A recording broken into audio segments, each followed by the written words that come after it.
Fellow countrymen and women, I'm here to address you once again in the course of our nation's history. I'm here to address Nigerians, especially on my brother and friend, the former governor of Anambra State and the former vice presidential candidate of our political party, Peter Obi.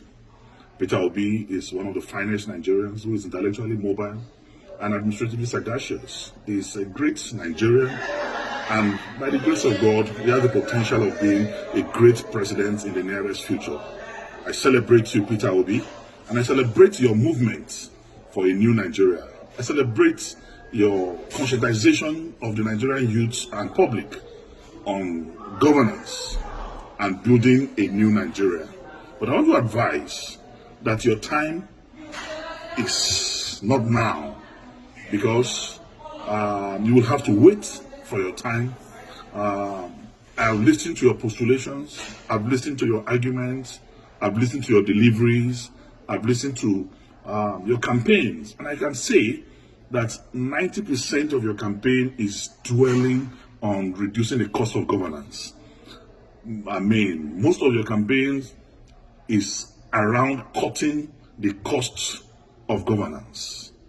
And I want to tell you that the problem of this country is beyond just cutting the cost of governance. The problem of this country is beyond reducing the cost of governance.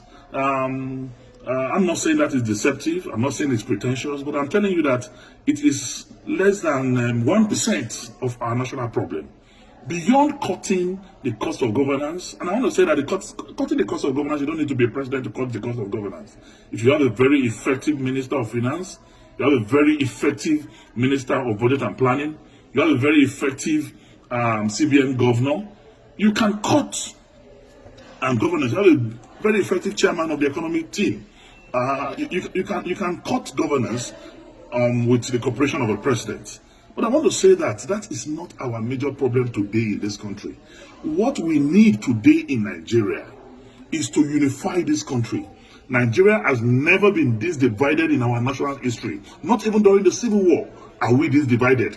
There is no trust between the North and the South. There's no trust between the East and the North. There's no trust between the West and the South and the Southeast. So we need one character who have the capacity and capability to unite us together as a nation first, because we need to first believe in ourselves as people. We need to believe in our unity. We need to believe in our togetherness even before we can make progress, because without unity there can be no peace, and without peace there can be no development. So first, we need a unifier. Who can unify this country? Today I want to ask sincerely Peter Obi and his supporters, can Peter Obi be trusted by a typical Katsina man or somebody from the northern part of this country? Can he be trusted as an Igbo man by Middle Belters, by core northerners? The answer, in every sincerity of purpose of heart and commitment, is no. So we need one Nigeria who is going to be trusted by every part of this country, who the North will believe in, who the South will believe in. And that person, without blinking my eyes, is Atiku Abubakar, who, when it was dangerous for any leader to talk about the issue of devolution of powers, when it was dangerous for any leader to talk about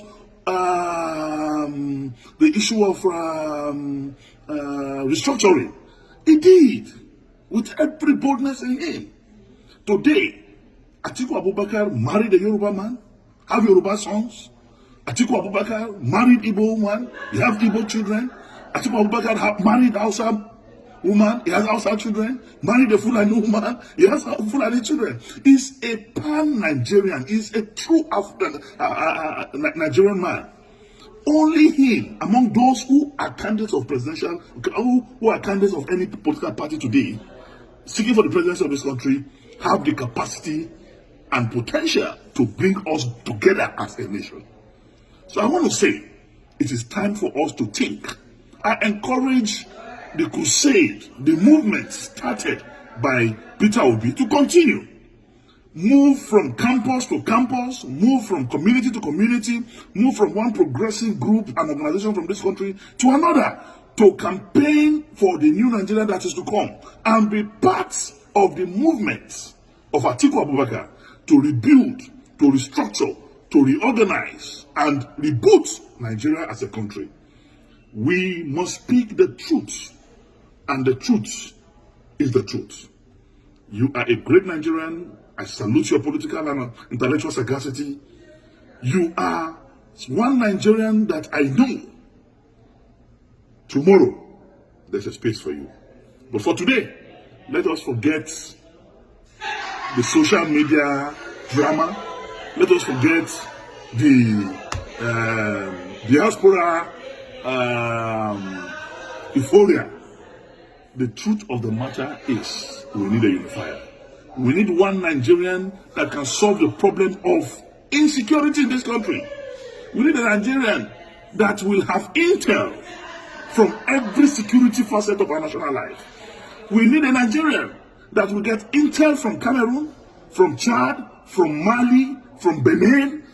We need a Nigerian that have that capacity to solve the problem of Boko Haram, banditry, and kidnapping, because he has intel and connection with the security network in the South African region. And that's Nigerian today. It's Atiku Abubakar.